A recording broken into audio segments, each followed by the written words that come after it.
All Hi, right. everybody. Hi, Happy hi. Wednesday. Hi, Woohoo. everyone.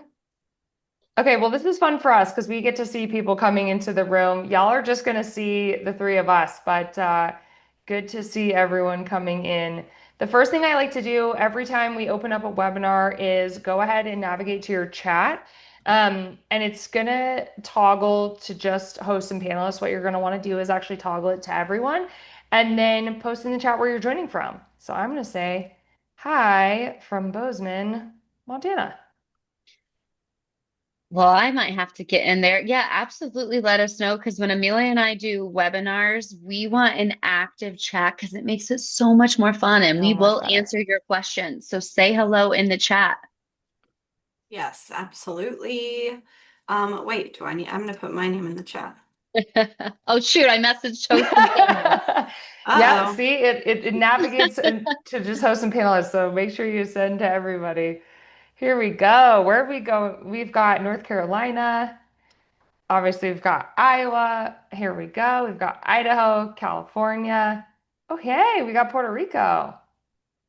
Woohoo. Welcome. I can't type in there. Apparently, I'm banned. I can only type to hosts and panelists, but I'm from Des Moines, Iowa, so any other Iowa people, other than Grace, of course. Here we go. Awesome. We've got Mississippi. Is that all of the? I'm trying to think. I think we have all of the time zones, This, oh, Yeah, which I we always do. love. I even love Puerto that. Rico. For those that are just joining, we are adding in the chat where we're joining from. So go ahead and use your chat, toggle over to everyone, and let us know where you're joining from. This will be, like Grace said, this will be a great resource for y'all to utilize throughout the session. So you can ask questions in the chat, you can connect with other people. And so, yeah, just a great way for you to engage throughout the entire session. We'll keep an eye on that chat and get back to questions or even answer them as they come in. Cool. Okay, well, I know people are still coming into the room, but I'm going to go ahead and get us launched because I know we have a ton of good content for tonight, and I want to give you all the most time you can take advantage of this incredible opportunity. And so I'm going to go ahead and introduce myself. I'm going to talk about Backflip. I'm going to do a quick intro of Grace and Amelia, but then I'm going to hand it over to them. So you'll be in good hands. My name is Mariah. I am head of marketing here at Backflip. Been here for almost 4 years, and really excited to be here. Really happy to be with Grace and Amelia because we have partnered for a few years now on both in-person experiences and virtual. So really excited to have them joining. What is Backflip? I like to think of Backflip as threefold. So first and foremost, we are a free analyzer app. It is, think of it as like your in your pocket gut check for your real estate investments. So what you do is you type in the address. It will analyze relevant comps from MLS in within a half mile to 1 mile radius. And then it gives you your ARV, your purchase price. It's like an incredible tool to give you that quick gut check. Like, is this worth going down the road of a spreadsheet and then a further analysis, or is this something that I can take off the table? So, really cool resource for y'all. It's free. If you haven't already utilized it, I really recommend it. I'm going to post the link to download it in the chat. And And I then will say, you didn't tell me to say this, but I'm a Backflip user. I've used that app. It is really helpful and really easy to use. So highly recommend. Wow, thanks, Grace. Yeah, I didn't tell you to say that, so that's lovely. I've used it myself too, for looking at investments, and wished I had it when I first started. Um, the second part of Backflip, before I get too far into this, is that we are a lender. So we're a hard money lender. We offer lending in 44 states across the US. We have a ton of investors ourselves on the team, so we try to make this as investor friendly as possible. We just came out with a couple new products. If you haven't heard, we have a DSCR product. We've got a new construction loan product. And yeah, we would love to help you get into your next real estate property. So you can apply directly through the app, and one of our team will get you terms within, 2 hours and make sure that you have as much information as you have to be informed and make your offers. Last but not least, Backflip is community. So we've got a little over 117,000 folks in the Backflip community. We are all across the US. We do both in-person and virtual programming. We want to be your network and your resource for scaling your real estate investments. So all of the community offerings are in the app as well. So you can check out upcoming webinars. You can check out upcoming events hopefully in your backyard, and just a great resource for y'all to go ahead and connect with other people in the space. So all that to be said, today we are going to be learning from Grace and Amelia. I was, reminiscing on y'all's background and thinking about I was kind of like, what haven't y'all done at this point? They are founders, entrepreneurs, investors, authors, incredible resource and industry experts. So I am so excited for them to talk to us, give us the playbook on how to scale to 70 plus deals without absolutely losing your mind. So without further ado, Grace, Amelia, handing it over to you. Yeah, Thank we'll give you. a quick background on each of us before I share my screen. But we just did a podcast episode today where we counted up everything. I was counting up everything I've owned, sold. I've done over 50 deals with over 50 units. And I own a portfolio of 23 units in Cedar Rapids, Iowa, but I live in Tucson, Arizona. Been investing for about 5 years, done a little bit of everything, like you said, Mariah. And we're also the co-founders of Women Invest in Real Estate, Wire, where we help women become W-2 optional through real estate investing. And we wrote a BiggerPockets book about self-managing. So we do that as well, as if we aren't busy enough. Yes, exactly. And I'm the co-founder of Wire. I'm based in Des Moines, Iowa. Grace and I did not know each other prior to investing in real estate, and we do not invest together. We both have our own separate portfolios. When we did our podcast today, I counted up and I have 40 or 41 doors, depending on my mental math at the time. I'm pretty sure I made a mistake in there. But I love small multifamily. I've also done a mixture of flips, lots of BRRRRs in there, short-term rentals, midterm rentals. So a little bit of everything, but Grace and I really invest in real estate as a means to an end. We do not subscribe to hustle culture. We think that real estate is the vehicle to allow us to live a life by our own design, which is what we talk about often in the Wire community with our members. So we're excited to share some systems and things that we've put into place that have allowed us to keep scaling without completely losing our mind, like Mariah said. Put a yes in the chat if you subscribe to that as well, what Amelia said of real estate is a means to an end. We are here to live our lives and design our lives and use real estate to do that. So we're going to go ahead and get started. But first, congrats to you. It's a Wednesday night. Focus if you can, because Amelia and I tend to teach a lot in a very short period of time. So get this out and pay attention and give yourself a pat on the back for being here, because the people like you who continue to show up are going to be the people who win and take one step forward above others. But like we said, between the two of us have 70 plus rentals. We really started to talk about systems, SOPs, how to self-manage, and how to have really great business boundaries, all the things that make your life easier over the last 5 years. And many women and men started saying, hey, I want to know, what are you talking about? What are these SOPs? How are you doing this? How are you managing so much, but still going on so many trips and doing so many fun things? And that's what we started to create, kind of a CEO framework. And we're going to teach a little bit of that tonight to help you manage your real estate without burning out and without going crazy and without losing your mind. However, we've been there. This is me in 2022. I was still a DIY investor. Got started with my husband doing DIY real estate, everything, cleaning, maintenance. I felt like I'm really good at buying deals. I'm not going to stop buying them. But then I had to take a second and say, hey, I'm missing out on family events. I'm missing out on going on trips. on doing things, on sleep, because I have so much to do and I'm doing everything and I'm going crazy. So, how can I really get myself out of the thought of feeling like I am the worker bee in my business and really think like a CEO? And we're going to teach you some of those things tonight. Yeah, this is me back in my DIY era. Love those pink worker boots.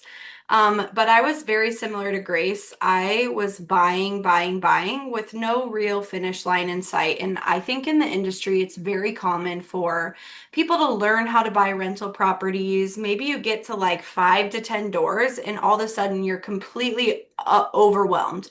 You've not had time to sit down and actually understand, is your property performing well? Are your properties performing well? You're handling maintenance calls at all hours of the day, and you're working way harder than you ever thought you were going to, because real estate was supposed to be passive income, right? And you're approaching burnout very, very quickly. Real estate is controlling your life, not the other way around. You're not using real estate as a means to an end. You've just created another job for yourself. And so we know exactly where you've been.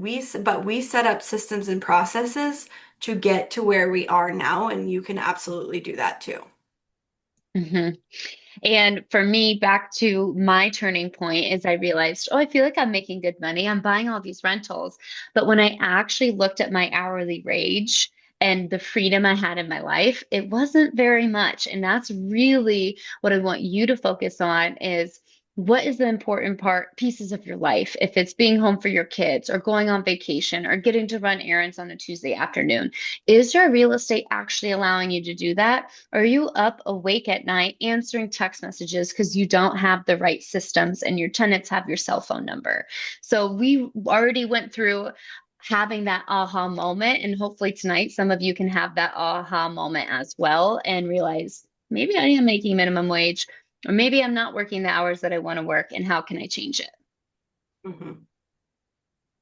But today we truly live life by our own design. We have the Wire community. We speak on stage at the BiggerPockets conference every year. We travel with our friend, host retreats for other women investors, and we truly get to clock out at the end of the day and not have to worry about real estate until the next day because we've got boundaries and systems in place. Mm-hmm. And a few other things about being the reality of being a solopreneur is don't feel guilty that or bad that maybe you don't have some of the lifestyle design that you want right now. Because almost every entrepreneur goes through doing everything themselves, bending over dollars to pick up pennies. That was a tough one right there. And feeling like, how do I even begin to get out of the day-to-day fires? Because there's so much happening. So don't feel badly about yourself. We all go through this. I'm also very curious in the chat. Could everyone share their investing experience, kind of where you're at? Do you own anything? Are you just getting started? That's going to help us frame this webinar so that it's as valuable as possible to the audience that we're talking to. So I would love for you to share in the chat. Also, Grace and I are really big on not comparing portfolio sizes because there's some people that own one property that's a killer short-term rental that's going to crush my 10 long-term rentals in Iowa in terms of cash flow. So would love to know in the chat. I see Emily and Alex both said they're just getting started. Fernando's got one long-term rental. Kelly's getting started. Please share. I think there's more than 5 people on this call. I know that for a fact, so I would love for you to know. But I wanted to share also like why so many investors burn out while scaling. The number one is they're operating like a hustler, not a CEO. They are trying to do everything themselves, especially if you were raised in a family where if you could do it yourself, you would never hire it out, which I was raised with a very handy dad and honestly a handy mom. And so we fix everything ourselves. Still, sometimes I will fall into that trap of why would I pay an appliance repairman $400 when I can just unscrew this part and put a new one in for 15. But you're doing everything yourself. You're never outsourcing anything, which means you're always working in the portfolio and not on the business. You're not sourcing more deals. You're not raising funds. You're not doing the things that actually move the needle. And that quickly leads to decision fatigue, disorganization because you're trying to do everything and no real clear direction on where your portfolio is headed. You have no idea how to get out of that DIY stage that Grace and I were just talking about being in. So we're going to teach you stop wearing all the hats, don't bend over dollars to pick up pennies, and data-driven CEO decisions. These are all things that you can walk away with tonight and implement. So I'm going to get started talking about how to outsource, because chances are you wear all the hats in your business. So first thing to do this is you want to identify, what do you do? What do you do every day? And then we're going to look at, what are you repeating? What hats are you wearing? Because these are going to tell us what departments are in your business. Some other questions are, well, which tasks are actually moving the needle? Which tasks are working on the business, moving it forward, generating money, making more deals happen? And what are just keeping me stuck in the day-to-day fires? Maintenance, answering tenant communication, admin, emails. So take 5 minutes after this call or sometime this week and go through these questions and ask yourself, is there something on here that I could easily outsource? Or are there things on here that only I can do? And we're going to talk about how to handle both of those things. So number one, when it comes to outsourcing, we got to understand, what do you do?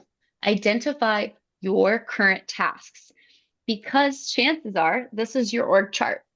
You are the handyman, the cleaner, the admin, the property manager, the CFO, the CEO. You're doing all of it. Bookkeeper. You're the personality hire as well. It's tough out there when you are doing everything. If anybody feels like this is their org chart, say me in the chat, because we have been here. We know what it feels like.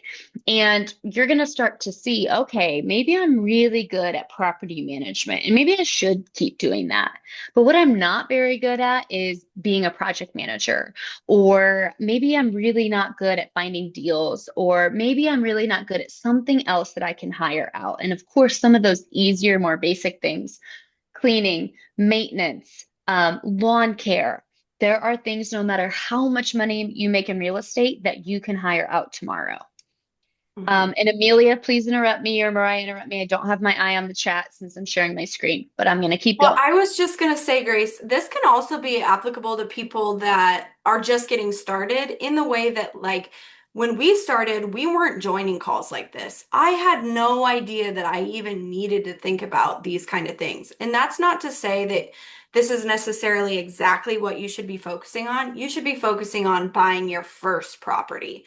But have this stuff in the back of your mind of, okay, I'm going to learn from people before me's mistakes, and I'm going to do it differently than them. So if you're just getting started and you're like, well, I don't even have a property yet, I don't need to outsource anything, that's okay. But think about it for the future and start doing some of these things when you do buy your very first property, so you don't have to go back and reinvent the wheel for the next property and so forth. Yeah, you can pull information from this, whether you're at deal 1 or 100, because there's always room to improve and there's always room to plan for the future. So that's a great point. Once you have looked at, what do I do? We're going to start to group them into the different departments in your business. For example, if you own rentals, there's a property management department that either it's you or it's somebody you've hired out. Any type of business is going to have admin. More than likely, that's still you. You also have acquisitions. So you're going to start to see, what are all these different departments that are happening in my business? And then I have one other thing. Sorry, Amelia. Go Then ahead. you're going to really think about, what is your zone of genius? And Amelia is going to tell you, what does that actually mean and how do you identify it? Yeah. First of all, I just wanted to give a shout out to Curtis in the chat, who just joined a few minutes ago and has already put some great thoughts in there. He just said, my goal was to become an investor, not an active landlord. The system I've adopted is to build a reliable team. I like that. But your zone of genius, this is really your money maker. For me, it's my face card. That's my money maker. I'm just kidding. Of course. For me, It's finding deals. I have a nose for finding a deal. I know when a deal is going to be a killer home run deal. So I should focus all of my time on that. Grace, she's incredible at raising money. She can talk to anyone. She got that from her mom. I've heard her shoot the shit on phone calls with old men all day long. That is who she can shoot the shit with. She can get a deal worked out. She's a great negotiator. So that's what she should be spending all of her time on. These are things that affect your bottom line. These are things that not everyone can do. Not everyone's a people person. Not everyone has a nose for good deals. So this is something you're really, really good at. And that you honestly that you enjoy doing. Something you're good at and you enjoy doing that you can hone in on to keep moving your business forward. One thing I'll add is when you look at your zone of genius, you're also going to realize there's something in your business that you really don't like and you're really not good at. For me, project management. I do new construction. I have 5 new construction properties going right now. I don't want anything to do with project management. I'm not great at it. I am not an expert when it comes to what is happening when behind the walls and all the things that go into building a property. But you bet I have found an incredible person who does have that zone of genius. And I'm staying in my zone of genius so that we can do more together. So in the chat, let me pull it up. I want everybody to answer, even if you only have 1 property, you're not even started yet. If you're not started, just guess. What do you think your zone of genius is? And another one, it could be property management. There are people in the Wire community who will be like, I'm really good at property management. I really love helping people. And I'm like, hey, if that's your zone of genius, start a freaking property management company because that is very rare and you will excel at it. So I want to see some zone of geniuses in the comments. What are you guys good at? Or what is something you already know? I don't want to do it. I'm not good at it and it shouldn't be a part of my business in the future. I was going to say, Sharon, what do you think? Because she said she's 2 years into a mess and trying to do it all herself. Hers is visioneering, negotiation, and finding deals. Emily said property management. Oh my gosh, I'm not going to pronounce your name correctly. 𝗕ecie is bookkeeping and talking to contractors. Bookkeeping, that's a rare one. A lot of people don't like that. Sharon Good said, for you. yes. So I love that. Everyone, you should talk good about yourself and what you're good at and then hone in on that. Yeah, every business owner is good at something. All of us are unique. All of us have different traits.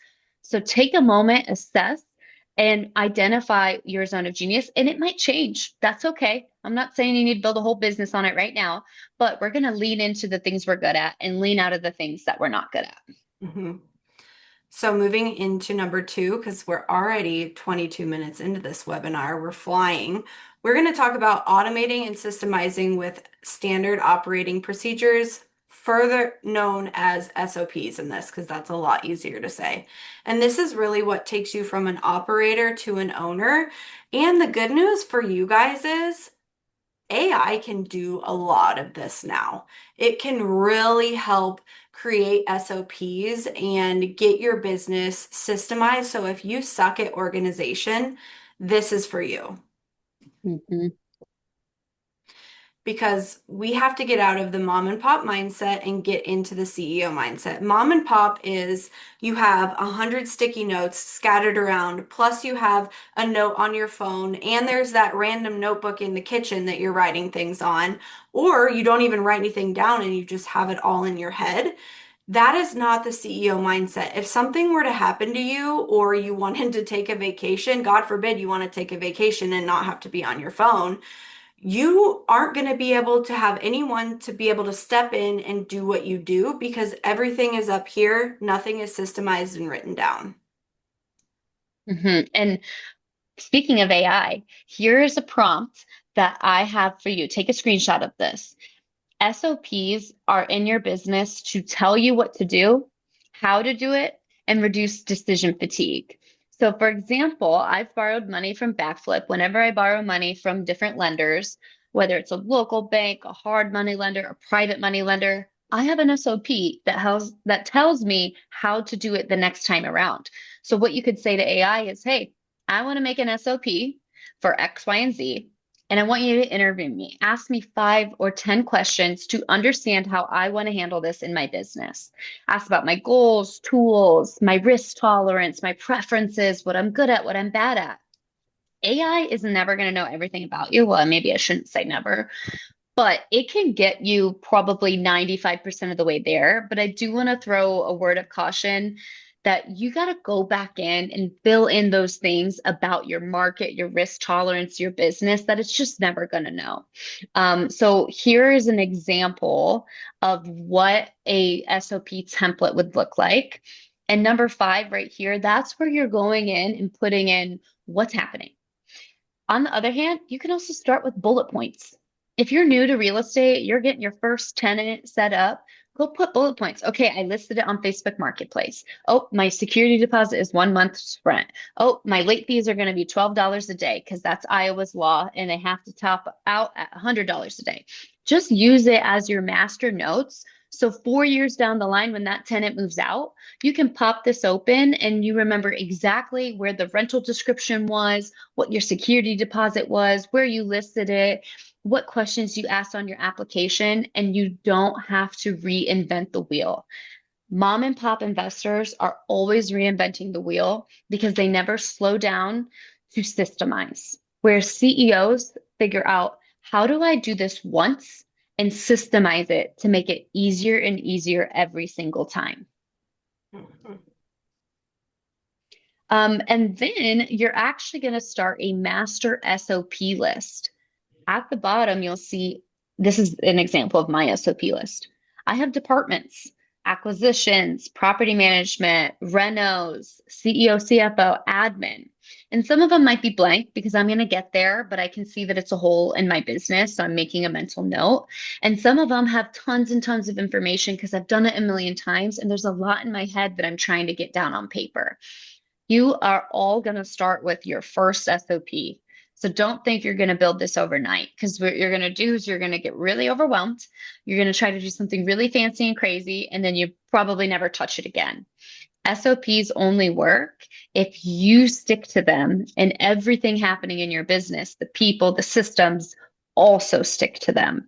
So part of being able to manage 70 units and having sanity is because you're not thinking, you're looking at your SOPs and your SOPs tell you what to do. And then what do we do with all the information that we have as the CEO? This is the third step and is another area where no one's really talking about it. How are we moving our portfolio forward based on the information that we have? So we're going to talk about making data-driven decisions. Also, don't forget, you can ask any questions in the chat, not even specifically related to this. We will answer them all at the end. Grace and I know a little bit about a lot of things, so feel free to let us know. But why Grace, do we normally have people answer this question in the chat? Yeah, I think we should. Yeah. Why do you guys think? We can sit here and talk all we want, but why do you think you need to know your numbers? And what does that mean to you? Knowing your numbers. Let me I get like that. asking this question because I feel like we always get some really good responses that we'd never heard before. Mm-hmm.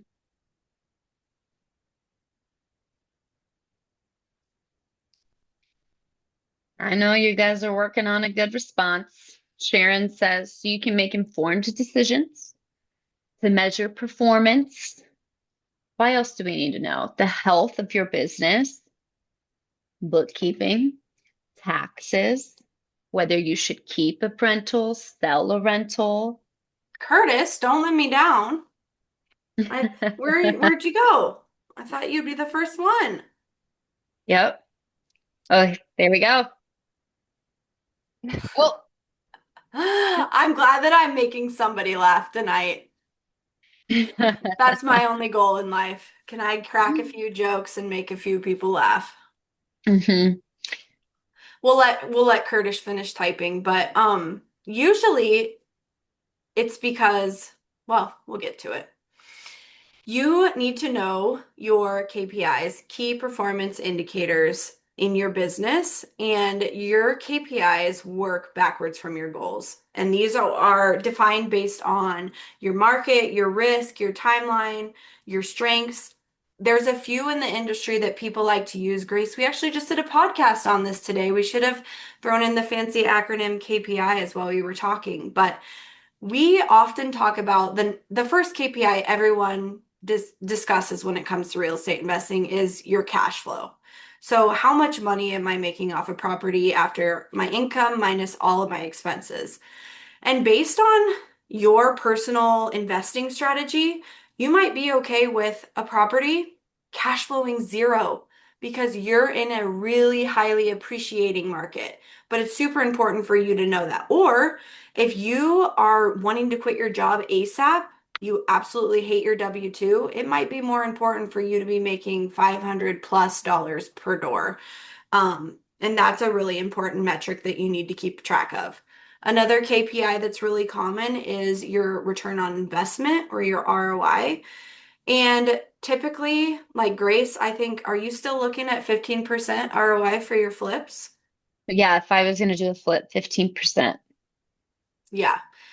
And that same thing goes with rentals. I don't think we're seeing, necessarily 15% ROI, which is calculated by your yearly cash flow divided by the total cash you have invested. If you're a beginner, maybe I'm speaking a foreign language to you, but this is also a super important KPI when you're running the numbers on buying a property. And then the last one, which we love to talk about, is return on equity. And there's hundreds of KPIs you could look at. These are just some common ones because we only have 60 minutes on this webinar. But if you've never thought about return on equity before, it is maybe you've owned a property for 5 years and it's doing okay. Maybe it's a single family home. It's making $400 a month in cash flow.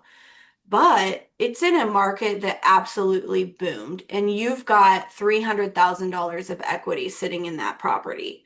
Your ROE is super low. ROE is the total money that you make on that property per year after all expenses divided by the amount of equity that you have in the property. So if you have like a 2% return on equity and your goal is to make your money work as hard as possible for you probably need to either refinance, sell, take out a line of credit, do something with that equity because your money is not working hard for you.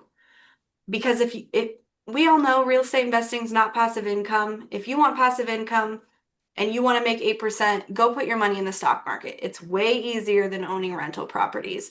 So if your ROE is sitting anywhere below, I would say 7%, you need to be restructuring and putting that money to use elsewhere. Unless you're one of those rare breeds, which I love these people, who wants a fully paid off portfolio. They don't care that they have a ton of equity sitting in their property. That doesn't matter to them. They like the thought of having it paid off. They make their cash flow every month, and that's that. But you have to know these performance indicators so that you can decide, okay, what am I doing with my portfolio moving forward? And when it comes to trying to manage a portfolio and grow a portfolio without going insane, you need things in your business like SOPs and teammates and KPIs that tell you what to do. So when you decide one time what your KPIs are, and they can change, but go ahead and do them once, and that will direct you on how to buy, sell, and move within your portfolio. Otherwise, you're going to go insane trying to always emotionally decide whether or not you should hold a property or flip it or renovate it and then sell it 2 years down the line. Instead, let's think like CEOs, not mom and pop investors. Create your KPIs and let those direct you. Just saw a big, long thing in the chat. I love it. Oh, it's Curtis. Also, funny thing, I just really realized that was supposed to be Grace's slide, and I just went off on a total tangent about KPIs because very passionate about it. But I was just chuckling to myself in my head and thinking, she really just let me do that whole thing and didn't say a single word. You killed it. The one thing I'll add before the next one is, this is the number one question we'll get is people will say, well, can you just tell me your KPIs? I can't, because I have a different income, risk, market, preferences, zone of genius, everything is different. So no two persons' KPIs are going to be the same. You can look at industry standards to get a guess, but then you have to decide for yourself. We cannot decide that for you.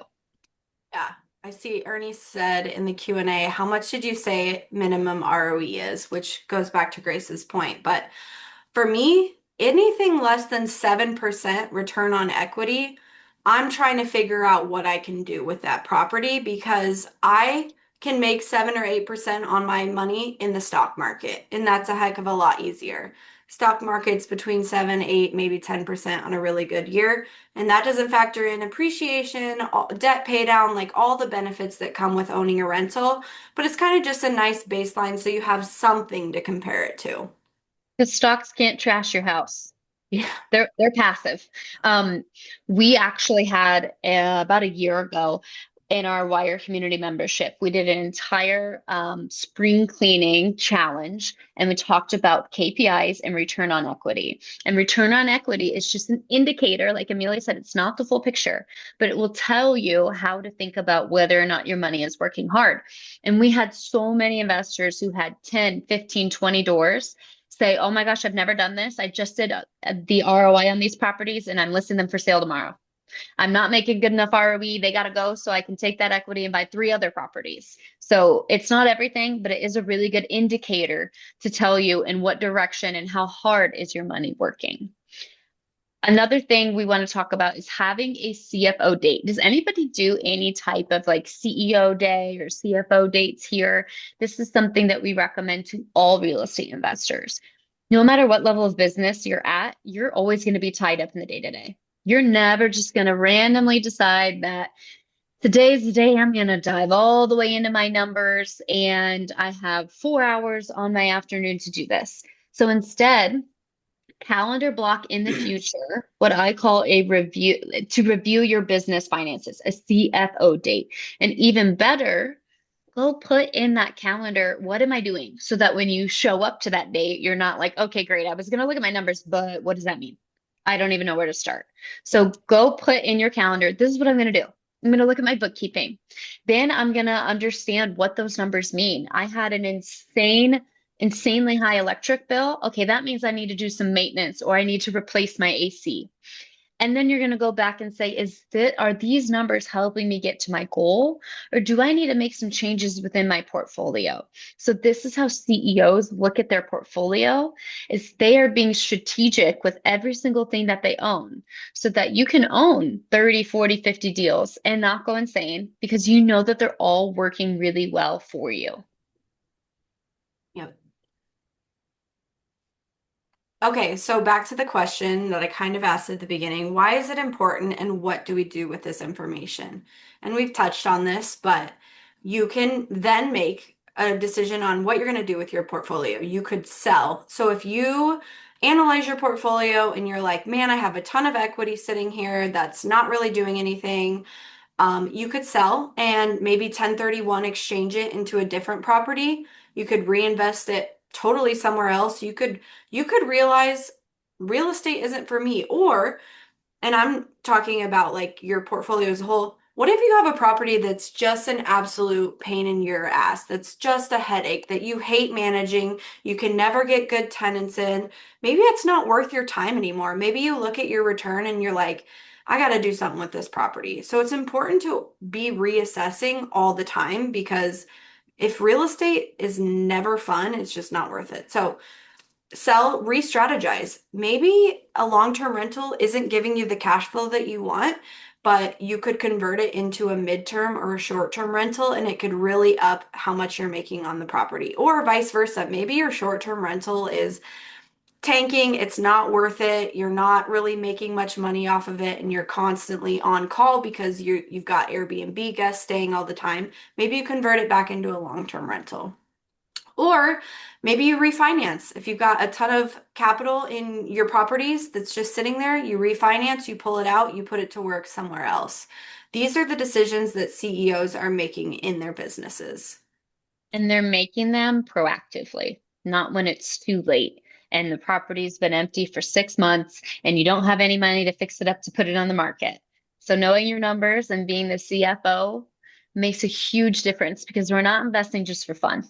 We are investing to make money so that we can live a life that we actually want to live. This isn't a hobby. Mm-hmm. But again, we remember day one. Here is me in my non-OSHA approved shoes, not my pink boots from earlier, in a massive renovation project that thank goodness I did not buy. But we started with not a ton of money, no real estate experience. We didn't know anyone in our real lives who was investing in real estate, but we figured it out one step at a time. And we know that you can too. And you know what else we never did, Grace? We were not on calls like this before we owned pretty big portfolios.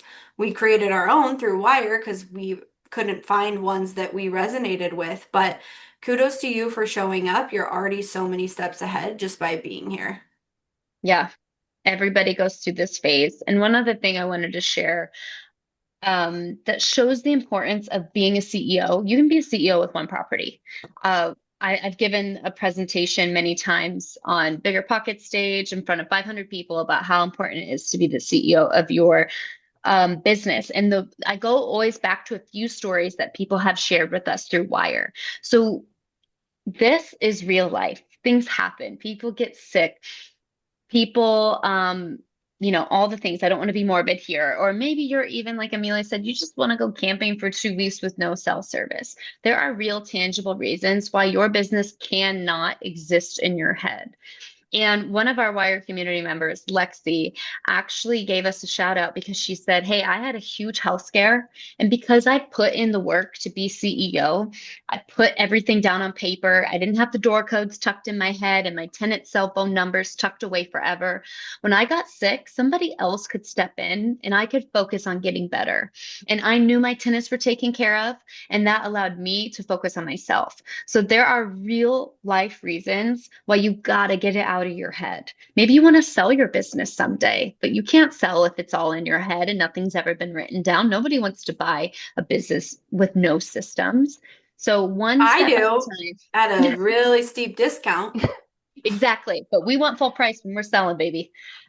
You are right. So, all of you here, you can take one step at a time to continue to become the CEO of your business and ensure that you never get to a place where your portfolio is driving you into the ground and it's not adding to the life that you want to live. Mhm. And again, we made that transition. That means you can too. We're two small town Iowa girls. We figured out what our zone of genius was. We have clarity now. I remember the first trip that you and I went on where we left our laptops at home. We went to Alaska for a week. We explored spas and the beaches and mountains, and we didn't bring our laptops. And I was not worried about my tenants getting a hold of me because everything was taken care of. And that is the life that you can also create for yourself. Mhm.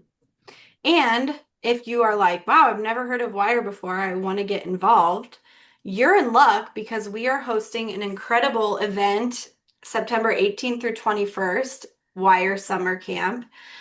We'd like to do things a little differently if you haven't figured that out about us yet. We are not the boring, stuffy investors that like to sit in conference ballrooms. We want to be out. We want to be doing something with our hands as we're networking. And so we are hosting a summer camp in the Poconos Mountains, September 18th through 21st. If you feel like you don't have a community around you that you can bounce ideas off of or that normalize living a life different than everybody else, the Wire community is for you. It is for women only. Sorry, Curtis and all the other men in the chat. Summer camp is for women only. But we would love to have you there. And it is all inclusive. So you don't have to figure out your lodging, your food and beverage. We are there talking about real estate while also having all of the summer camp fun. Mm-hmm. You can scan this code if you get your phone out and open up the camera. You can scan this code and it should go to summer camp information. We'll also drop our Mariah Wire. dropped the link. Perfect. And you know what? We should also drop our podcast link, Amelia, because we give a lot of great free information on there. But I will stop sharing my screen so that we can go ahead and answer all of the great questions that came in. Yes. Amazing. I'll get our podcast up. Oh, y'all, this was so good. Such an informative session. For those of you who haven't engaged in the chat or in the Q&A, this is your opportunity to ask all of the questions. They're gracious. Y'all are gracious enough to be answering questions that aren't even, specific to one thing. You can ask any questions. So I encourage everyone who's in here to go ahead and take advantage of the session itself. Yeah.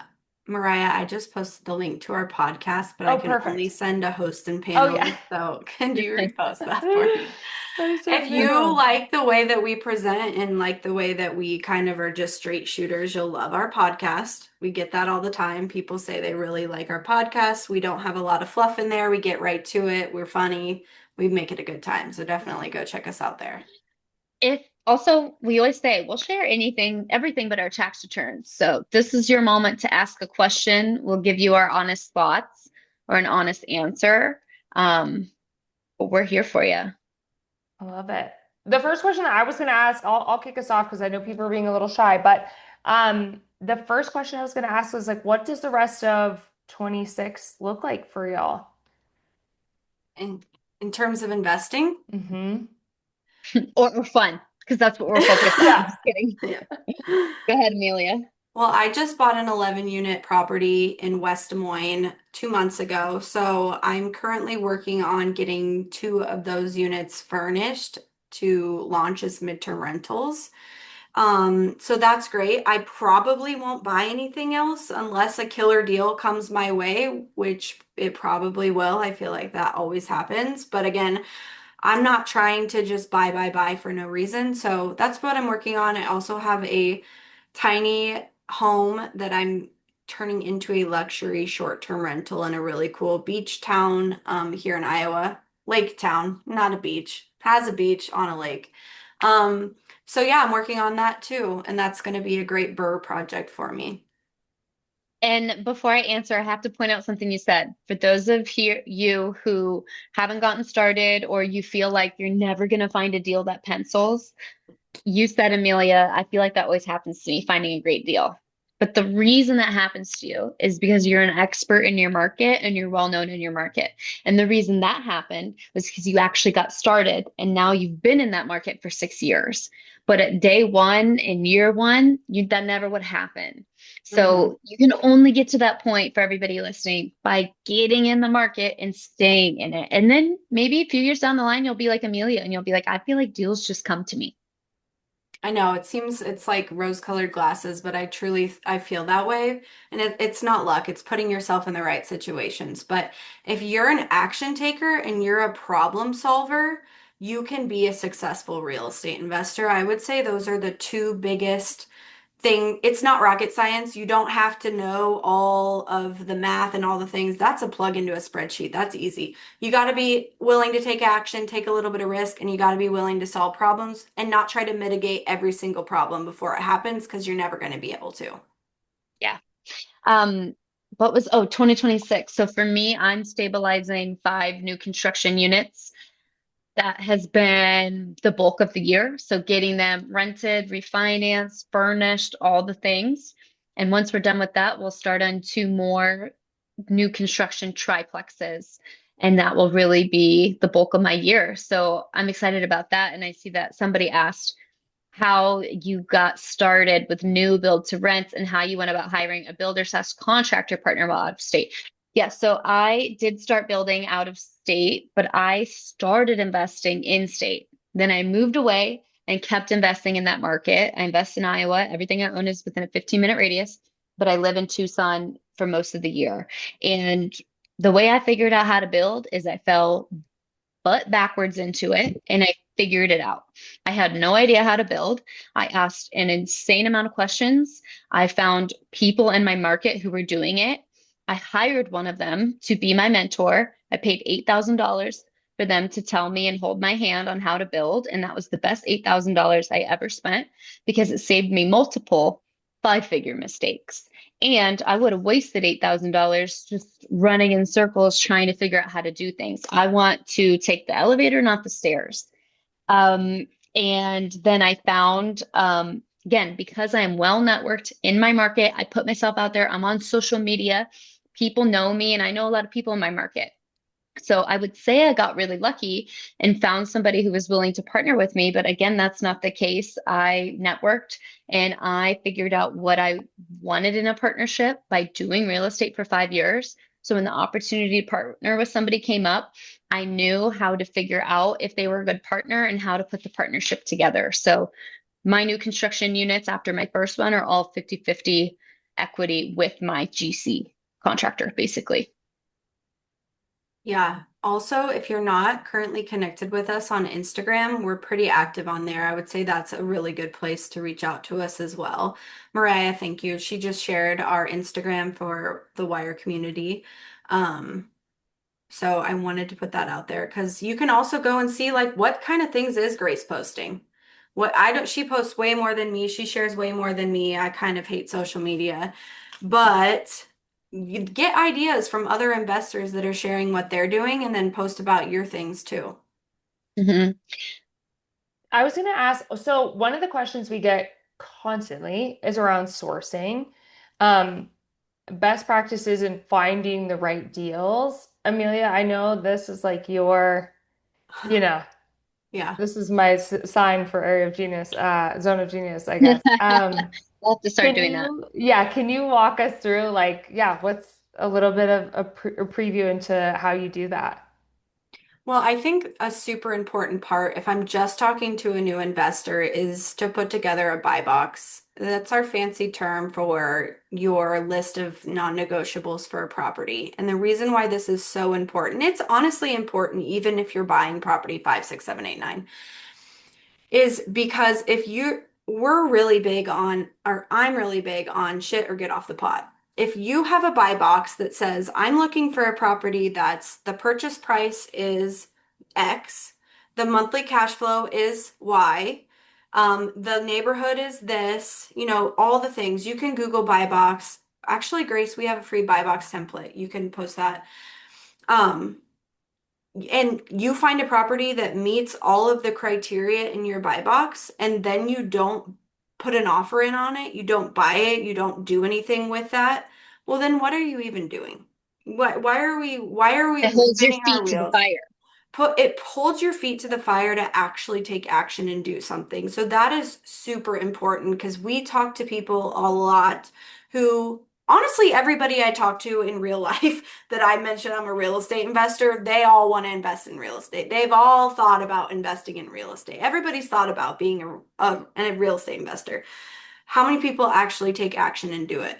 Very few. So I think that's really important, having a buy box and then putting yourself out there, um not being afraid to call owners of dumpy houses that you see on your walk or your drive if you're investing in your local market, not being scared to share with people that what you're looking for. Hey, I'm looking for value add properties, all the things, and then really just being willing to take action when something comes along.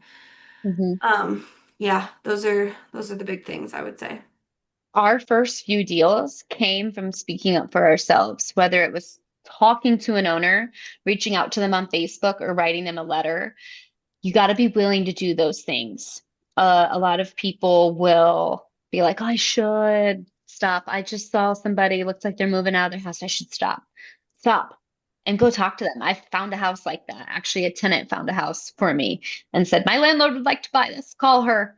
And I gave that tenant $1,000 referral fee. So he was pumped and he started telling the whole block that I'll buy houses so that he could get paid. But it's being having the audacity to go a little bit above and beyond. Because, like you said, Amelia, everybody's looking at Zillow, everybody's looking at being a real estate investor. Are you willing to go above and beyond to make that happen? Because if it was easy, everybody would do it, and there would be no point in being a real estate investor. It is hard, but it's possible. We Hmm. have hundreds of women in the wire community who are doing it, hundreds of backflip investors, thousands of backflip investors who are doing it. Hmm. Yeah, Absolutely. both great advice. Um, Grace wanted to talk a little bit too in terms of, financing and talking to other folks and, raising money. Can you give us like what would be like the first couple action items you would take or action, yeah, Yeah. to go ahead and start raising because that is scary for a lot of people. That's scary. And I'll answer it in terms of like finding a hard money lender like Backflip, what you should do, and then raising private money. Number one, you need to start putting feelers out before you're ever ready. So for Backflip, go do a quote or whatever lender you're going to work with before you need that pre-approval in the next hour. Go have the conversations, call them up. Most lenders will answer the phone and answer questions for you and tell you when you are ready, here's what we need from you. On the other hand, we have done a few presentations lately in Wire about how to raise private money because we have a lot of women who are coming to summer camp because they know they'll meet investors there and be able to raise private money from them. Because a lot of real estate investors are also private money lenders. And the first thing that you need to do is figure out how to create the know, like, and trust factor before you ever need money. Don't be the person who randomly springs up on social media, rising from their coffin because they need $200,000 in 30 days for a deal they just found. Instead, and it doesn't have to be social media, it could be open houses, it could be local meetups, it could be telling your friends and family what you do. And social media or Facebook or joining, coming to these calls, putting yourself out there in the chat, joining the Wire community. You put yourself out there, you help others, you tell people what you do before you need something. And then you might reach a point where people will get to see so much authority in you and know that you know what you're doing that they'll say, "Hey, are you raising private money? I'd love to lend." That absolutely happens. And then, of course, paperwork wise, you need to make sure you work with a great attorney to prepare a promissory note and a mortgage to secure your lender, make sure they're very happy, protected, so that they get paid and lend to you again and again and again. Mhm. Great call outs. One of the things that I hear like repeatedly, and I'm sure y'all espouse the same thing, is doing the hard things before you're ready, and like just taking that first step Mhm. is what I've heard over and over and over again. We've been talking a lot between the two of us because we talk to a lot of women specifically. And I mentioned this earlier, but women try to mitigate every risk when they're investing in real estate. It's just more natural to us to tend to lean that way. Men are more risky. They like to do riskier things, whatever. So that is so important, is like you just knowing I'm not going to be able to mitigate every single risk. I'm going to be able to make the most informed decisions. I need to put myself in a community around other people that can help talk me through some of those problems and make me feel more confident in my decision and borrow some confidence from them, because if they can do it, why can't I? But just really realizing if you have been stuck in analysis paralysis for 5 years and you've never bought anything, it's because you're trying to mitigate every single thing possible, and you will learn so much more from your first few deals than you ever will from a podcast or a book or anything like that, even a webinar. You can't learn to swim by reading about it. Mhm. Gotta go right in. Well, Yeah. we are almost at the end of this hour. This hour went so quickly. One of the things I like to ask our speakers is what is your like one key takeaway and one action item that you would give to attendees, and then we can wrap up. Okay, I got mine. Go open up your phone, open your Google Calendar, and put a 1 hour block next week to start one SOP. We're not trying to do every single thing we just talked about, but commit to one SOP that you're going to write that's going to make your life easier by following it and by having it. And little by little, your business will become less and less chaotic and more helpful in creating the life that you love. That is a good one. I would say one takeaway that I think you should take from this is start documenting what you're doing before you think you're going to need it. Because I wish so bad on my very first rental, I would have started writing down what I was doing, voice texting it to myself, because I always thought, oh, like I'm gonna own a few rentals, or I've got a great memory, like I'll just keep it up in my head. And then when I got to 26 doors, that's how many doors I had before I started systemizing. I was in way over my head. So start doing those things, even if it seems silly, if you only have one single family home, it's not silly. You're gonna thank yourself later for it. So good. Y'all are amazing. Thank you so much. I put your website in the chat. So folks, go ahead and reach out to them. As you can see, incredible experts in this space. If you can make it to summer camp, please do. My gosh, it looks amazing. Thank you both so much for being here and sharing your expertise. Really appreciate it. For those of you who join us every couple weeks, we'll see you in 2 weeks, and then we'll see you, Grace and Amelia, again in August. So really, really excited. Thank you both for being here. I appreciate it. Thank Thank you, you. Mariah. Thanks, Backflip. Bye, everyone. Take care.